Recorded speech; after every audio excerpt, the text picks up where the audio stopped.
قل بفضل الله وبرحمته فبذلك فليفرحوا هو خير مما يجمعون صدق يا رب العالمين إن الله وملائكته يصلون على النبي يا أيها الذين آمنوا صلوا عليه وسلموا تسليما بلغ العلا بكماله كشف الدجى بجماله حسن الجميع خصاله بلغ العلا بكماله كشف الدجى بجماله حسن الجميع خصاله۔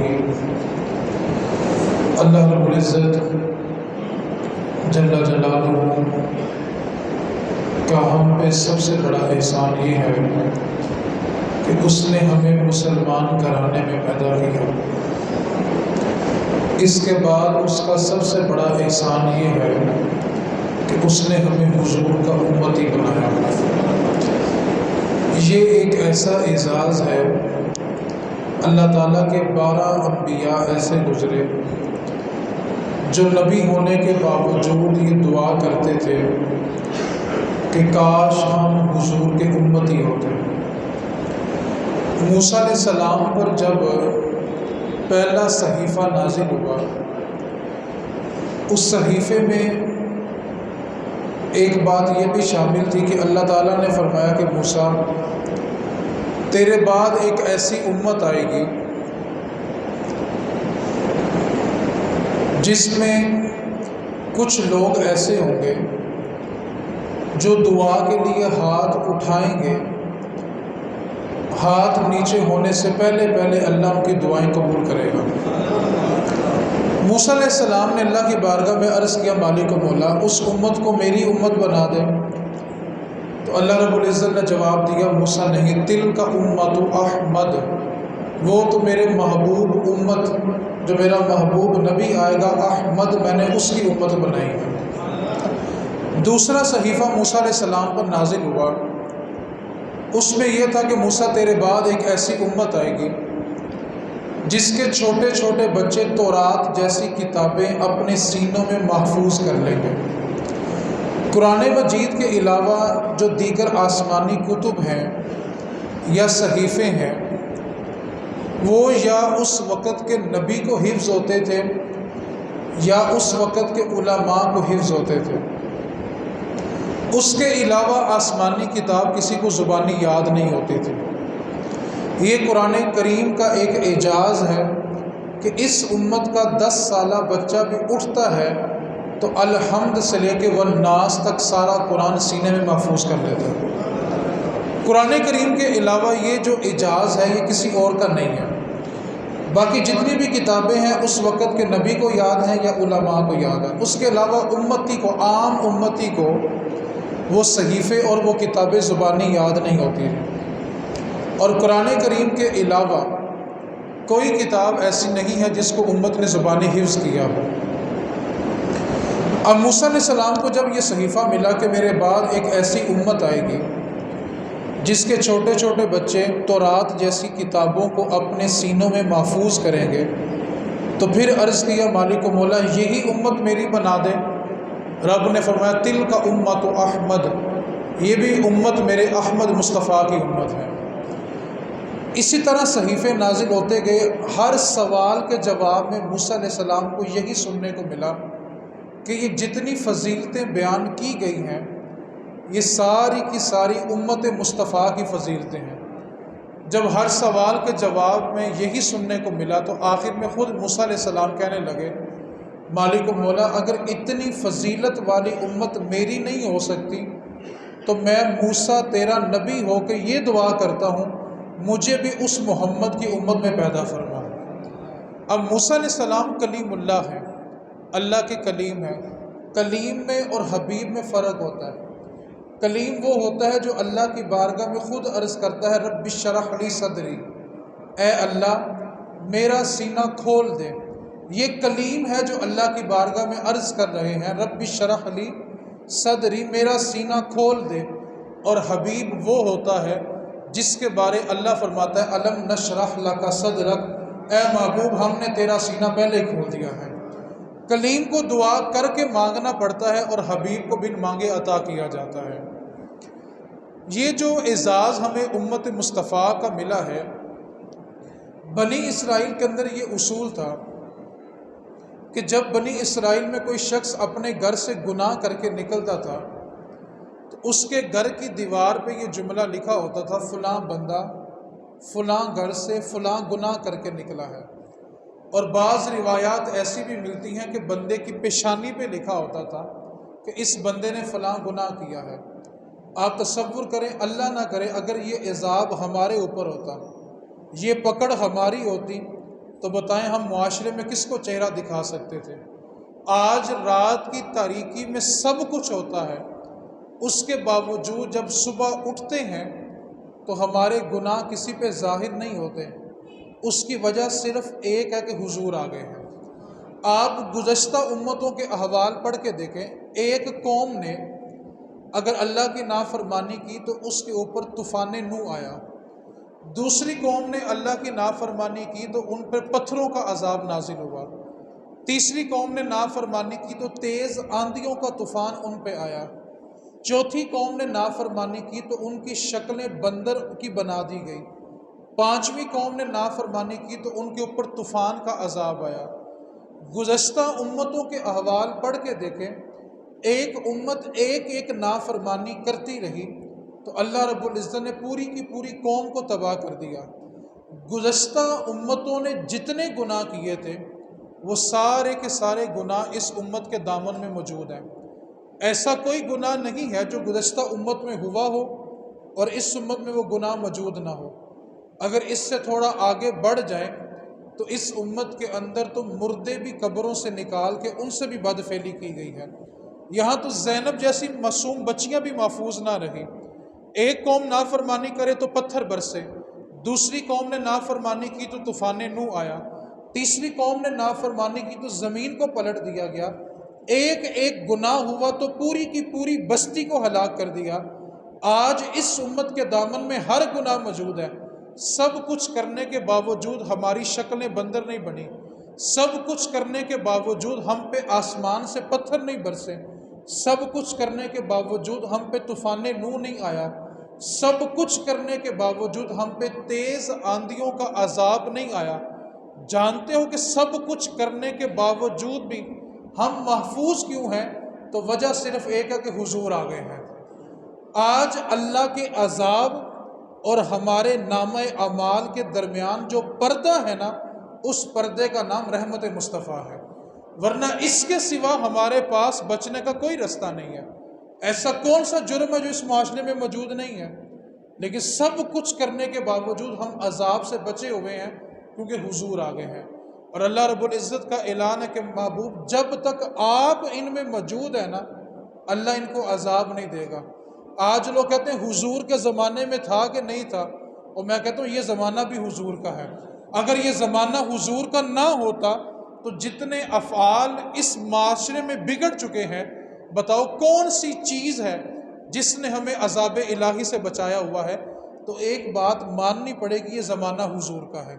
اگر حضور نہ ہوتے بچنے کا کوئی راستہ ہی نہیں ہے، تو کم از کم ہم اپنی زندگی میں ایک میلاد ایسا ضرور منائیں کہ نوجوان جب حضور کے میلاد سے اٹھ کر اپنے گھر جائے تو جا کر سگے باپ سے معافی مانگے، باپ کے پاؤں پکڑے تو باپ اس سے پوچھے کہ تو سیدھے منہ باپ کو سلام نہیں کرتا تھا، آج تجھے کیا ہو گیا؟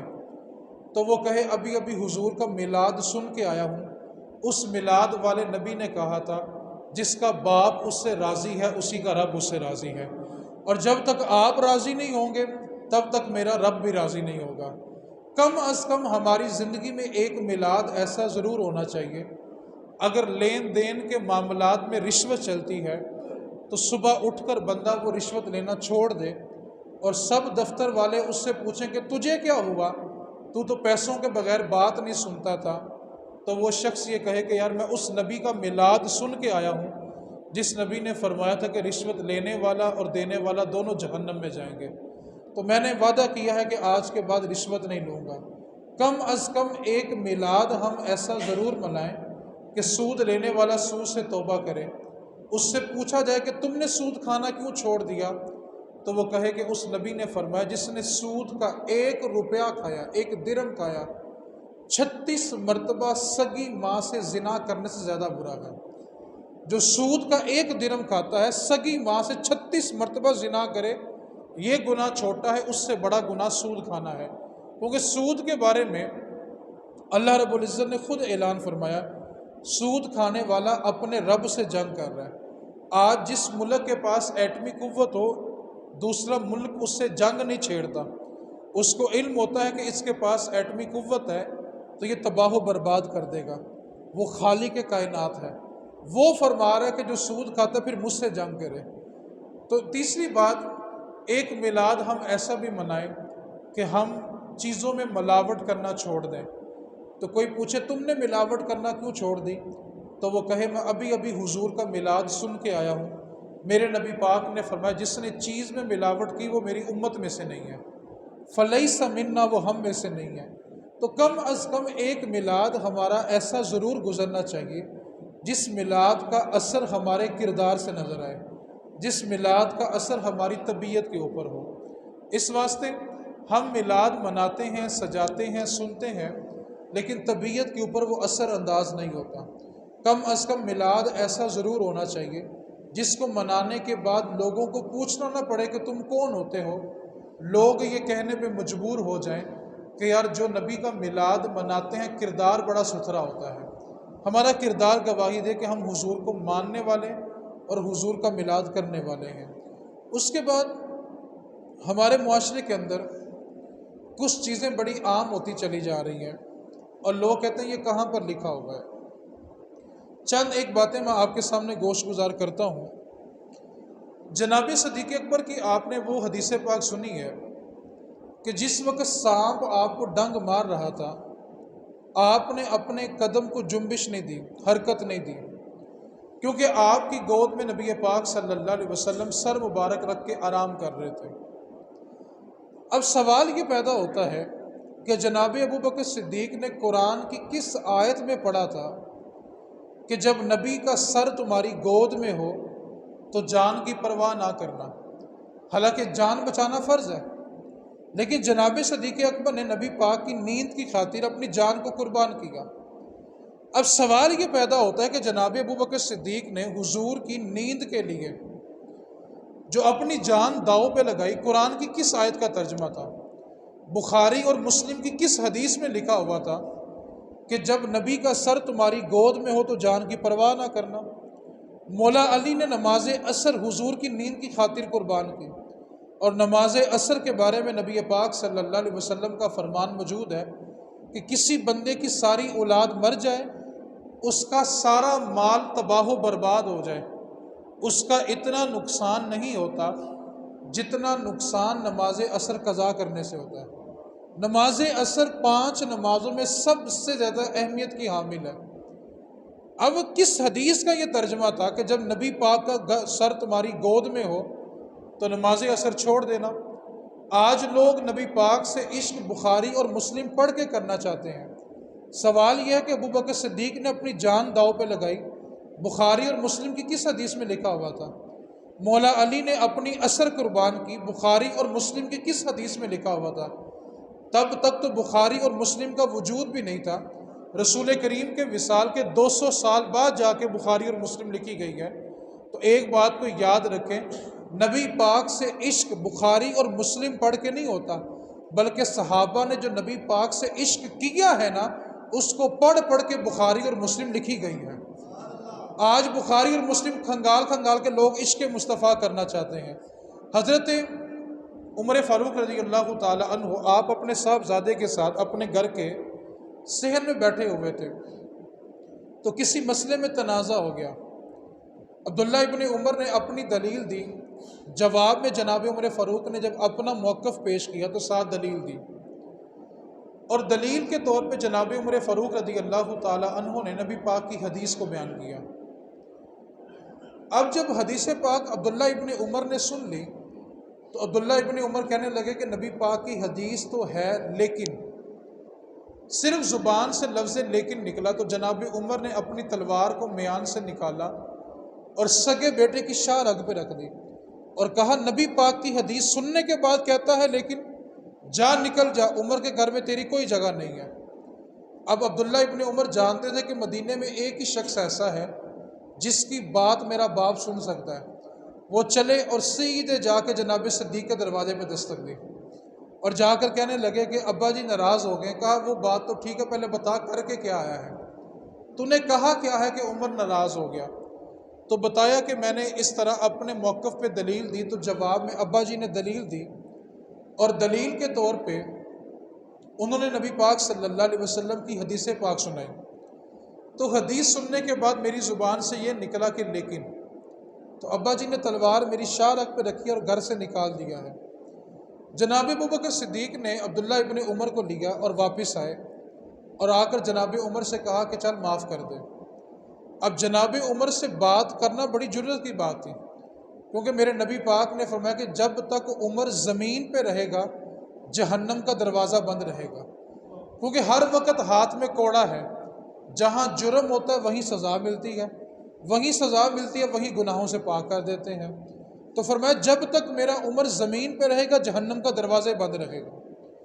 اب جناب صدیق نے کہا کہ چل عمر اس کو معاف کر دیں۔ جناب عمر فاروق رضی اللہ تعالیٰ عنہ نے جناب ابوبکر صدیق سے پوچھا ہے ابو بکر، اس نے نبی پاک کی حدیث سننے کے بعد کہا کہ وہ تو بات ٹھیک ہے لیکن، تو میں نے تو تلوار نکال کے اس کی شاہ رگ پہ رکھی ہے۔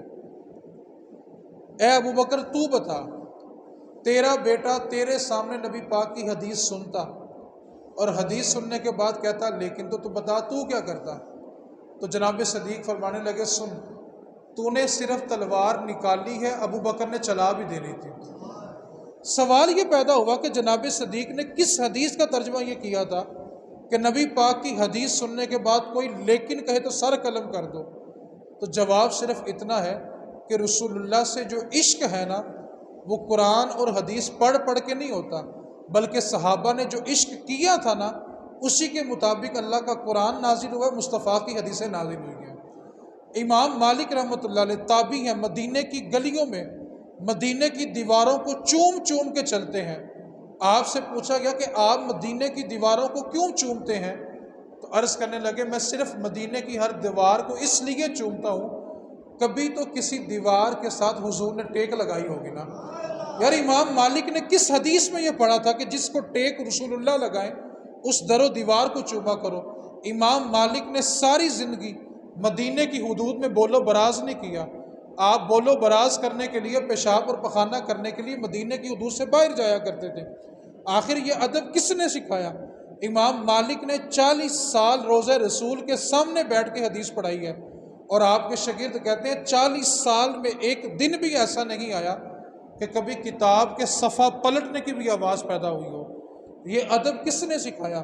تو ایک بات کو یاد رکھیں، اب بلال حبشی کی حدیث کو اٹھا کے دیکھیں، مشکات کی حدیث پاک ہے کہ بلال حبشی رضی اللہ تعالی عنہ نے ایک مرتبہ حضور کو وضو کروایا اور حضور کے بدن کو چھو کر جو پانی کے قطرے نیچے گر رہے تھے، بلال حبشی ان قطروں کو اپنے ہاتھوں پہ ملنے لگے۔ تو صحابہ نے دور سے دیکھا کہ بلال حضور کے پانی جو وضو کا استعمال شدہ ہے اس سے اپنے ہاتھوں کو مل رہا ہے۔ تو صحابہ کو جب پانی دستیاب نہ ہوا حضور کے وضو کا، تو انہوں نے بلال کے ہاتھوں سے اپنے ہاتھ مسلنے شروع کر دیے۔ سوال یہ پیدا ہوتا ہے کہ صحابہ نے قرآن کی کس آیت میں یہ پڑھا تھا کہ نبی پاک جب وضو کریں اور وضو کے قطرے ٹپکیں تو وہ زمین پہ نہیں گرنے چاہیے، وہ تمہارے چہروں پہ آنے چاہیے۔ نبی پاک اپنا لعاب دہن منہ سے باہر نکالتے ہیں تو صحابہ اس کو ہاتھوں پہ لے کے چہروں پہ ملتے ہیں۔ قرآن کی کس آیت کا ترجمہ ہے؟ آج رسول اللہ سے عشق کرنے کے لیے لوگ کہتے ہیں لکھا کہاں پہ ہوا ہے؟ اور بھائی صحابہ نے جو عشق رسول کیا ہے نا، اس کو دیکھ دیکھ کر حدیثیں لکھی گئی ہیں۔ اور میں نے تو اکثر جگہ پہ یہ کہا بھی ہے کہ جن کے کہے ہوئے لفظ حدیث بنتے ہیں، جن کے کہے ہوئے لفظ حدیث بنتے ہیں، لوگ ان کا ذکر کرنے کے لیے حدیثیں ڈھونڈ رہے ہیں، اور جن کے کہے الفاظ ہی حدیث بن جاتے ہیں، ان کا ذکر کرنے کے لیے بھی حدیث چاہیے۔ تو ایک بات کو یاد رکھیں، یہ رسول اللہ سے عشق کرنا یہ ہر انسان کے نصیب کا حصہ ہے۔ ایک بات پہ تھوڑی سی توجہ کریں، اللہ تعالیٰ کا انتخاب بھی کیسا ہے۔ کچھ لوگ ایسے ہیں جو قرآن اس لیے پڑھتے ہیں کہ ہم قرآن کے الفاظ میں سے مصطفیٰ کی شان بنیں، اور کچھ لوگ قرآن اس لیے پڑھ رہے ہیں کہ کون سی آیت ہم پڑھیں گے کہ حضور کا ذکر روک سکیں گے۔ یہ اللہ کا انتخاب دیکھیں، اللہ نے بندے کی ڈیوٹی کہاں پہ لگائی ہے، کیونکہ اللہ کا اپنا اعلان ہے یُضِلُّ بِهِ کثیرا وَیَہْدِی بِهِ کثیرا۔ جو بہت سارے لوگ ایسے ہیں جو قرآن پڑھ کے ہدایت پائیں گے، اور بہت سارے لوگ ایسے ہیں جو قرآن پڑھ کے گمراہ ہو جائیں گے۔ تو جو میں نے درس قرآن کے لیے آیت تلاوت کی، قُلْ بِفَضْلِ اللّٰہِ وَبِرَحْمَتِهِ فَبِذَٰلِکَ فَلْیَفْرَحُوا، سادہ لفظوں میں ترجمہ یہ کہ جب اللہ کی نعمت اور اس کی رحمت مل جائے تو تم خوشی مناؤ۔ اب اللہ تعالیٰ کی سب سے بڑی رحمت حضور کی ذات ہے۔ اما عائشہ صدیقہ فرماتی ہیں، قالت عائشہ رضی اللہ تعالی عنہا محمد نعمت اللہ، محمد صلی اللہ علیہ وسلم اللہ کی سب سے بڑی نعمت ہے، اور اللہ کا اپنا اعلان ہے کہ جب تمہیں اللہ کی نعمت مل جائے تو پھر تم خوشی مناؤ۔ اور دوسرے مقام پر اللہ نے قرآن میں خود فرمایا وَمَا أَرْسَلْنَاكَ إِلَّا رَحْمَةً لِّلْعَالَمِينَ، اے محبوب ہم نے آپ کو تمام جہانوں کے لیے رحمت بنا کر بھیجا ہے۔ اور اب اللہ کا اپنا اعلان ہے کہ نعمت ملے یا رحمت ملے تو تم نے خوشی منانی ہے۔ پھر اگلا سوال پیدا ہوا کہ خوشی منانے پہ ملے گا کیا؟ تو آگے اللہ رب العزت نے ہوا خیر مما یجمعون، کسی نیکی کرنے پہ 1 گنا ثواب، کسی پہ 10 گنا، کسی پہ 100 گنا، کسی پہ 1000 گنا ثواب ہے۔ اور نعمت اور رحمت ملے تو خوشی مناؤ، اس پر کیا ملے گا؟ ہوا خیر مما یجمعون، اللہ تعالیٰ فرماتا ہے کہ تم نے ساری زندگی میں جو کچھ جمع کیا ہوگا نا، اس سب سے بڑھ کر تمہیں ثواب اللہ کی نعمت اور رحمت پہ خوشی منانے پہ ملے گا۔ ہوا خیر مما یجمعون، جو تم نے جمع کیا اس سے بڑھ کر ثواب ملے گا۔ 27ویں رات کو اللہ نے قرآن میں کیا کہا؟ لیلۃ القدر خیر من الف شہر، یہ رات جس رات میں قرآن آیا وہ 1000 مہینوں سے افضل ہے۔ یار جس رات میں قرآن آئے وہ رات 1000 مہینوں سے افضل ہے، اور جس رات میں خود صاحب قرآن تشریف لائے ہوں اس رات کا عالم کیا ہوگا؟ آخری نقطہ میری گفتگو مکمل ہو گئی۔ ہم نے قرآن مجید میں ایک آیت پڑھی یا سورہ رحمان کی، کل من علیہا فان، ہر چیز نے فنا ہو جانا ہے۔ آگے فرمایا وَيَبْقَىٰ وَجْهُ رَبِّكَ ذُو الْجَلَالِ وَالْإِكْرَامِ، صرف اور صرف اللہ جو عزت والا رب ہے اس کی ذات باقی رہے گی، باقی سب کچھ فنا ہو جائے گا۔ حتیٰ کہ حدیث پاک کے الفاظ ہیں اسرائیل جو سب کی ارواح، سب کی روحیں قبض کرتا ہے، اس کو بھی فنا ہونا ہے۔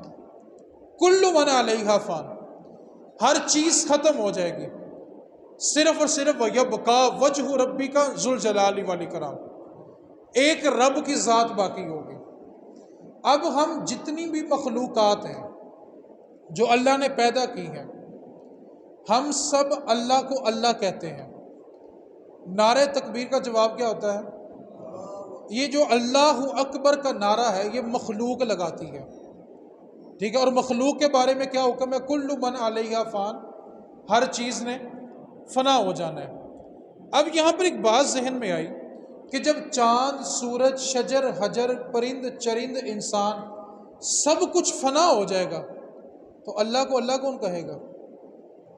کیونکہ سب مخلوق نے فنا ہونا ہے، اسرائیل نے بھی فنا ہو جانا ہے۔ اب جتنی بھی مخلوقات ہیں وہ رب کو رب کہتی ہیں، اللہ کو اللہ کہتی ہیں، تو مخلوق اللہ کا نعرہ لگاتی ہے، نعرہ تکبیر لگاتی ہے، اور جب ساری مخلوق فنا ہو جائے گی تو اللہ کو اللہ کہنے والا کوئی نہیں ہوگا، صرف ایک وحدہ لا شریک ذات ہوگی۔ اور قرآن مجید میں اللہ نے فرمایا یا ایہا المزمل، یا ایہا المدثر، یا ایہا النبی انا ارسلناک شاہدا ومبشرا ونذیرا۔ اللہ نے کہا وما محمد الا رسول، اللہ نے فرمایا محمد الرسول اللہ۔ اب یہ جو نعرہ رسالت ہے یہ کس نے لگایا ہے؟ پھر بولیں، قرآن کس نے نازل کیا؟ اللہ نے۔ نعرہ رسالت کون لگا رہا ہے؟ اللہ۔ اور نعرہ تکبیر کون لگاتی ہے؟ مخلوق۔ اور مخلوق کے بارے میں کیا حکم ہے؟ کل من علیہا فان، ہر چیز فنا ہو جائے گی، اور باقی کون بچے گا؟ وَيَبْقَىٰ وَجْهُ رَبِّكَ ذُو الْجَلَالِ وَالْإِكْرَامِ، ایک عزت والا رب ہے، صرف اسی کی ذات باقی ہوگی، باقی مخلوق میں ہر کوئی فنا ہو جائے گا۔ تو پتہ چلا جب رب کو رب کہنے والا کوئی نہیں ہوگا، جس وقت نعرہ تکبیر لگانے والی مخلوق نہیں ہوگی، اس وقت نعرہ رسالت لگانے والی رب کی ذات پھر بھی باقی ہوگی۔ نعرہ تکبیر، نعرہ رسالت، نعرہ تحقیق، نعرہ حیدری۔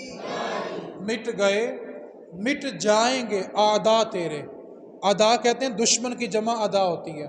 مٹ گئے مٹ جائیں گے اعداء تیرے، نہ مٹا ہے نہ کبھی مٹے گا چرچا تیرا یا رسول اللہ۔ رسول اللہ صلی اللہ علیہ وسلم کا ذکر اور ایک آخری گفتگو کا جو نچوڑ ہے، آپ سب اپنے اپنے گھر میں میلاد ضرور کریں۔ میلاد کا معنی سنتے ہی نا ہمارے ذہن میں نا خرچہ آتا ہے کہ اب یہ خرچہ کون کرے اتنا۔ ایک بات کو یاد رکھیں، کوئی بھی عالم، کوئی بھی مفتی، کوئی پیر، کوئی صوفی، کوئی بڑے سے بڑا نعت خوان، خطیب، قاری، نقیب، میرے نبی پاک کا میلاد ان میں سے کسی کا محتاج نہیں ہے۔ یہ سارے کے سارے ذکر مصطفیٰ کے محتاج ہیں۔ سادہ سی بات ہے، آپ سب نیچے بیٹھے، میں اوپر کیوں بیٹھا ہوں؟ میرے کو 4 ہاتھ ہیں، 4 آنکھیں ہیں، جیسے آپ انسان ہیں میں بھی۔ وجہ صرف ایک ہے کہ میں نبی پاک کا ذکر کر رہا ہوں، اس کے علاوہ اوپر بیٹھنے کی تو کوئی وجہ نہیں ہے نا۔ جیسے آپ انسان ہیں میں بھی ایک انسان ہوں، آپ کھاتے پیتے سوتے جاگتے چلتے پھرتے ہیں، وہی سارے کام میری ذات کے ساتھ بھی ہیں۔ لیکن آپ نیچے بیٹھے، میں اوپر کیوں بیٹھا؟ کیونکہ آپ سن رہے ہیں میں ذکر، تو پتہ چلا کہ میں عزت کے لیے ذکر مصطفیٰ کا محتاج ہوں۔ اگر ذکر مصطفیٰ نہیں کروں گا تو عزت ہی نہیں ہے۔ یہ جتنے بھی نعت خوان، خطیب، عالم، مفتی، قاری، نقیب، سب کچھ، یہ سب کے سب ذکر مصطفیٰ کے محتاج ہیں۔ میرے نبی کا ذکر ان میں سے کسی کا محتاج نہیں ہے۔ اس کی دلیل ہے، جب یہ سارے نہیں تھے نبی پاک کا ذکر ہو رہا تھا، جب یہ سارے نہیں ہوں گے نبی پاک کا ذکر تو پھر بھی ہوگا۔ تو پتہ چلا نبی پاک کا ذکر ان کا محتاج ہے، یہ سارے کے سارے مصطفیٰ کے ذکر کے محتاج ہیں۔ اور اگر آپ تھوڑی سی میری بات کو ہضم کر لیں، مولویوں کو چوڑ کرنے والی عوام ہے، یہ بات میری یاد رکھیں۔ میں نے کہیں کسی اور رنگ میں، آپ نے سمجھ نہیں کسی اور رنگ میں ہے، ٹھیک ہے؟ ان کو چوڑ کرنے والے آپ ہیں۔ ایک بات کو یاد رکھیں، ضروری نہیں ہے کہ نبی پاک کا میلاد خطاب وہی سنائے آ کے جس نے 40,000 لینا ہے۔ جس کے پیچھے آپ جمعہ پڑھتے ہیں نا، وہ بھی نبی پاک کا میلاد ہی بیان کرتا ہے۔ نبی پاک کا میلاد 40,000 والے خطیب کا محتاج نہیں ہے، نبی پاک کا میلاد 50,000 والے نعت خوان کا بھی محتاج نہیں ہے۔ اور ایک بات کو پلے باندھ لیں، کبھی بھی اڑتے نوٹوں میں دین بیان نہیں ہوتا، یہ بات پلے باندھ لیں۔ سوال ہی پیدا نہیں ہوتا کہ اڑتے نوٹوں میں کبھی دین بیان ہوا ہو۔ ایک سوال کروں، ناراض تو نہیں ہوں گے؟ بولو تو صحیح، ہو بھی جب میں تو نے چلے جانا ہے، پھر اگلے میں نہیں آنا ہے، ناراض تو نہیں ہوں گے؟ کبھی کبھی بندہ سوچے، یہ عجیب تماشا نہیں، پہلے آپ ہی کھلال لو، بعد آپ ہی سمیٹن لگ پو، پہلے باری باری کھلاری جاندے نے، بعد تھلے بہ کے آپ توجہ کریں، عقل مند بندہ کبھی ایسا کام کرتا ہے؟ یعنی بندہ ایک ایک پھول نکالے، زمین پہ پھینکتا جائے، جب سارے پھینک پھر کیا کر رہا ہے؟ اٹھانا شروع کر دے۔ عقل مند بندہ یہ کام نہیں کرتا۔ میں آپ سے ایک سوال کرتا ہوں، بڑی توجہ کے ساتھ اس بات کو سمجھیں۔ جو ادب کے پردے میں بڑا ڈکے چھپے لفظ میں بات کرنا چاہتا ہوں، جو لوگ سرے بازار ناچتے ہیں اور ناچتی ہیں، ہم ان کے اوپر کیا کرتے ہیں؟ نوٹوں کی بارش کرتے ہیں۔ ایک بندہ منبر رسول پہ حدیث پڑھ رہا ہے، اس کے اوپر بھی صرف میں ایک جملہ کہنا چاہتا ہوں، آگے بڑھنا نہیں چاہتا، صرف ایک جملہ، کم از کم بازار میں اور منبر رسول میں فرق کرو یار۔ یہ منبر رسول کا ادب، جاتے وقت آپ اپنی جان بھی دو تو کم ہے۔ اس کا مطلب یہ نہیں کہ مولوی بھوکے مار دینے نے، کیونکہ میری بات کا مطلب سمجھے، مطلب کی بات نہ سمجھے۔ حضرت حسان نے جب نبی پاک کی نعت سنائی ہے نا، میرے نبی پاک نے اپنے شانوں سے کالی کمبلی اتاری، اس کو رول بنا کے حسان کی طرف پھینکی اور کہا حسان یہ تیرا تحفہ ہے۔ نعت خوان کی خدمت کرنا مصطفیٰ کی سنت ہے، لیکن جو طریقہ ہم نے استعمال کیا وہ سنت نہیں ہے، خدمت کرنا سنت ہے، ٹھیک ہے، لیکن جو طریقہ ہمارے ہاں چل پڑا یہ جائز نہیں ہے۔ دوسری بات، نبی پاک کا میلاد ان سے سنے جن کے کردار سے بھی نبی پاک کا میلاد نظر آتا ہو۔ یہ نہیں کہ سارا دن سوئے رہے، نماز ایک نہیں پڑھی، رات کو میک اپ کیا اور اسٹیج پہ بیٹھ گئے، اس طرح میلاد نہیں پڑھے جاتے، ٹھیک ہے۔ تو جو میں نے بات کیا کہ نبی پاک کا میلاد کسی کا محتاج، آپ اپنے گھروں میں میلاد کریں، اپنے گھر والے افراد بیٹھ جائیں، صرف اپنے گھر والے، کوئی بندہ نہ بلائیں، بیٹھ کر نبی پاک کی ذات پر درود پڑھیں، یہ بھی میلاد ہے۔ ضروری نہیں کہ آپ 50,000 کا کھانا پکائیں گے تو میلاد ہوگا۔ اور میں یہاں پر آپ کی سہولت کے لیے ایک بات اور کر دینا چاہتا ہوں، کچھ لوگ نا اس بارے میں شک میں پڑ جاتے ہیں۔ یہ جو محفل میلاد ہوتی ہے نا، یہ کرنا فرض نہیں ہے، یہ خوشی کے اظہار کا ایک طریقہ ہے۔ نبی پاک کی آمد میں جلوس نکالا جاتا ہے، یہ فرض کے مرتبے میں نہیں ہے، خوشی کا اظہار کرنے کا ایک طریقہ ہے۔ اب ایک بندہ کہتا ہے جی میں نے محفل میں نہیں جانا، جلوس میں نہیں جانا، نہ جائے، کم از کم گھر بیٹھ کے خوش تو ہو نا، منہ میں 12 کیوں بجے ہوئے ہیں اس کے؟ وہ اپنے گھر بیٹھ کے نبی پاک کے آنے کی خوشی کر لے، اپنے بچوں کو نئے کپڑے لے کے دے کے بھی نبی پاک کی آمد ہے، اپنے دوستوں کو اپنے گھر چائے پہ بلائے کہ نبی پاک کی آمد کا دن ہے۔ تو ضروری نہیں ہے کہ وہ باہر جلوس میں نکلے گا تو ہی نبی پاک کی آمد کی خوشی ہوگی۔ خوش ہونے کا مطلب ہے کہ اپنے گھر میں خوش ہو جائے۔ اور آخری بات، اپنے بچوں کو تلقین کرے، نبی پاک صلی اللہ علیہ وسلم نے جب مکہ فتح کیا تھا نا، تو سب سے پہلے جو مکے میں بت لگے ہوئے تھے نبی پاک نے ان کو توڑا تھا۔ اور اگر آج ہمارے بچے پہاڑیاں بنا کے اوپر بت رکھ دیں تو نبی پاک کو اذیت نہ دیں، اس کی دین میں گنجائش نہیں ہے۔ اپنے بچوں کی تربیت کریں لیکن بڑے پیار سے کریں، ادب کے ساتھ۔ وہ میں نے اس سال ایک نسخہ دیا ہے، وہ نسخہ یہ ہے کہ جتنے پیسے پہاڑی پہ خرچ کرنے ہیں نا، لاما صاحب بڑی توجہ طلب بات ہے، جتنے پیسے پہاڑی پہ خرچ کرنے ہیں نا، آپ نے وہ ٹیسٹر دیکھا ہوگا، ٹیسٹر کا مطلب ہوتا ہے کرنٹ چیک کرے کہ اس سوئچ میں کرنٹ آ رہا ہے کہ نہیں آ رہا۔ تو میں نے ایک ٹیسٹر بتایا اس سال، میں کہا اپنے بچوں کو نا مٹھائی کا ڈبہ لے کے دیں، ان کو بولیں کہ محلے کے ایک ایک گھر پہ دستک دیں، ایک لڈو دیں، وہ پوچھے کس خوشی میں ہے تو کہیں حضور آ گئے ہیں۔ وہ جو لڈو ہے نا وہ ٹیسٹر ہے، وہ بتائے گا اس گھر میں کرنٹ آ رہا ہے کہ نہیں آ رہا۔ اس گھر کا جو کرنٹ آپ کو ایک منٹ پتا چلے گا اس گھر میں حضور کی آمد کی خوشی ہو رہی ہے کہ نہیں ہو رہی، ٹھیک ہے۔ تو بچوں کی تربیت کریں کہ بت جو ہے وہ بت بنا کے پہاڑیوں پہ نہ رکھیں۔ اور دوسری بات، چلتا ہوا راستہ روک کر چندہ مانگنا منع ہے، اس کا اعلان اعلان ہے۔ چلتا ہوا راستہ روک کر نماز جنازہ پڑھنا بھی جائز نہیں ہے۔ نبی پاک کے چند صحابہ رستے میں کھڑے تھے، نبی پاک کو سلام کیا، نبی پاک نے جواب نہیں دیا اور مسجد نبوی میں تشریف لے گئے، صحابہ پیچھے پیچھے، آقا آپ ہم سے ناراض ہیں؟ تو میرے نبی پاک نے فرمایا تمہیں حق کس نے دیا تھا کہ تم چلتے ہوئے راستے کے درمیان میں کھڑے ہوتے؟ آج جو لوگ ہر جگہ چوک میں کھڑا ہو کے تبصرہ شروع کر لیتے ہیں، گزرنے والے